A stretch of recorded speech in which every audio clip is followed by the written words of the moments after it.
Você estava falando sobre o processo contra o Lula que o mandou para cadeia e tudo mais. A impressão que eu tenho, talvez seja a mesma que a tua. Boa noite, Gisele. Chegou a Gisele. Desculpa. Houve ali um movimento. Você considera que houve ali um movimento para tirar o Lula das eleições? Porque à época, se eu não me engano, ele tinha 37% de intenções de voto, alguma coisa assim. Isso é mentira do Lula. É? De novo, se a gente fizer uma pesquisa para trás, por causa daquela destruição da economia brasileira... Você lembra do Celso Pitta em São Paulo? Lembro.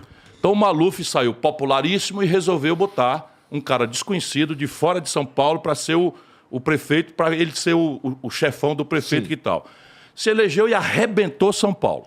O que aconteceu? O Maluf nunca mais ganhou uma eleição em São Paulo porque a turma responsabilizou corretamente a ele, Maluf, pela eleição do trágico governo Celso Pitta, que eu não quero falar mais porque já morreu, estou só fazendo história. Mal comparando, estava acontecendo a mesma coisa com o Lula. Quando o Sérgio Moro começou a fazer política com os autos contra o Lula estava na faixa de 15%, 16% em pesquisa. Tinha tido 84% de popularidade, elegeu a Dilma desconhecida, fez o conchavo com Michel Temer. Então, mais ou menos em 2018, ele tinha 15%. Não, antes do Sérgio Moro começar a lambança. Tá. E o que aconteceu? O Sérgio Moro foi transformando o Lula em vítima. Por quê? Porque o Lula administrou um governo generalizadamente corrupto. Eu estou dizendo aqui, o Lula hoje disse que eu minto. Pois eu renuncio à minha candidatura agora, se um petista mandar para você uma mentira que eu falei. E não só renunciar à minha candidatura, como quero que Deus me puna com a pior morte que existir se eu tiver alguma mentira nas denúncias que eu faço. Porra! É isso, sabe por quê? Porque eu não minto. Eu aguento, é o seguinte, serra meu braço em nome do Brasil e eu aguento sem nem tirar o sorriso da boca. Agora, mentir eu não minto. Então vamos lá. O governo do Lula foi um governo que transformou, igual de trás, igual do atual, a corrupção no elemento central do modelo de poder. Isso é que eu estou falando. Não quero falar mal do Lula. Eu quero tentar que a gente ache a solução para a doença que está matando a nossa sociedade. O jovem brasileiro não acredita mais na política. Sabe, a linguagem da democracia é a política. Todo mundo acha que a política é um par de dinheiro de pilantra, que todo mundo é ladrão. Aí tem o ladrão do bem, o corrupto do bem e o corrupto do mal. Onde é que nós vamos parar? Percebe? Mas existe também, hoje em dia... Mas deixa eu te dar os exemplos, só do que eu falei em público. Tá. Então veja, procure no Google, meu irmão, para você ver se é verdade ou não é verdade o que eu estou falando. O Lula, PT, entregou Furnas para o Eduardo Cunha.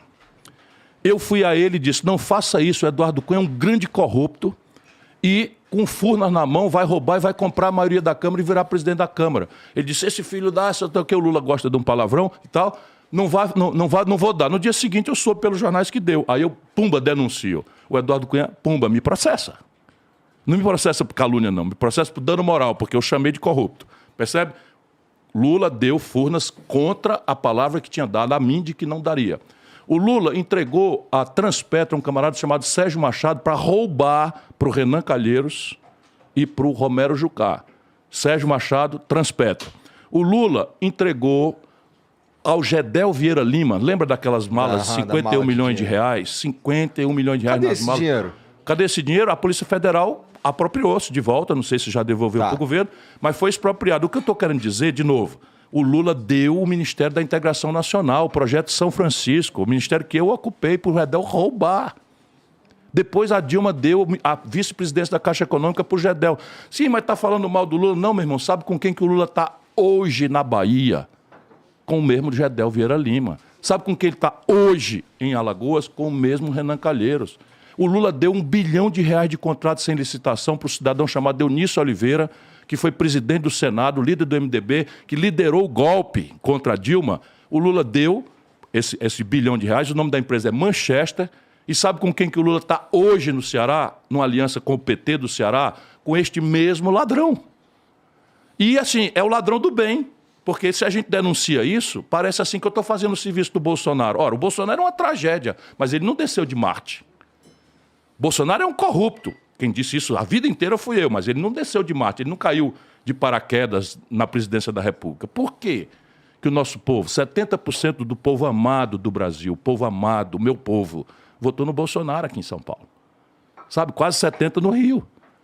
Quase 70%. no Rio Grande do Sul, no Sul todo, no Norte, no Centro-Oeste.